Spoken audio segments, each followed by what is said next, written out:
Hi, we're going to look at a combination of sum and difference of cubes and difference of squares when we factor here. So we're given a problem that's the difference of squares. How do we know? Difference, x to the 6, y to the 6 is a perfect square. How? When you take the square root of it, you're going to get x to the third, y to the third. Okay, so we break that up. Well, let's deal with difference of squares first, because that kind of looks like this bottom formula here. Basically, all I want to do is kind of separate it and just place the pieces. So start with two parentheses. First one's going to be an addition problem. We're going to have an x and a y. And when we break that up, we got to take those exponents and just kind of like split them in half.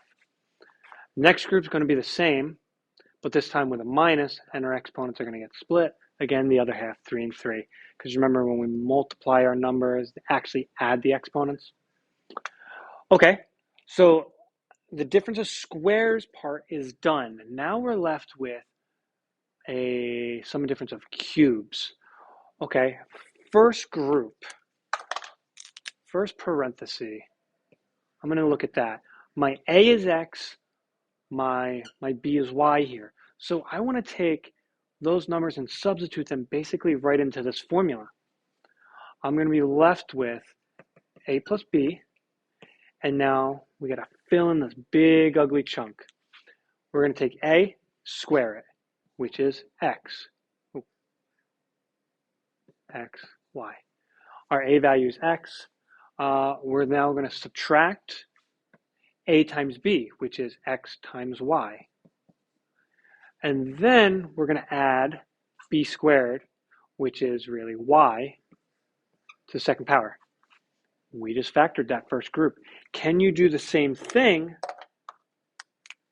to the second group? Well, this is going to be my a, that's going to be my b. So with the difference, my first group is going to be a minus b, which is going to be x minus y. Then we're going to take a squared. We're going to take a and square it, which is going to be x squared. Take a and b, multiply them together, x times y. And then we're going to add my b value squared, so y to the second power. We could multiply this all together, and eventually what's going to happen is when we start multiplying these together, we'll get this, multiply these two, we'll get that, multiply them together, we get this.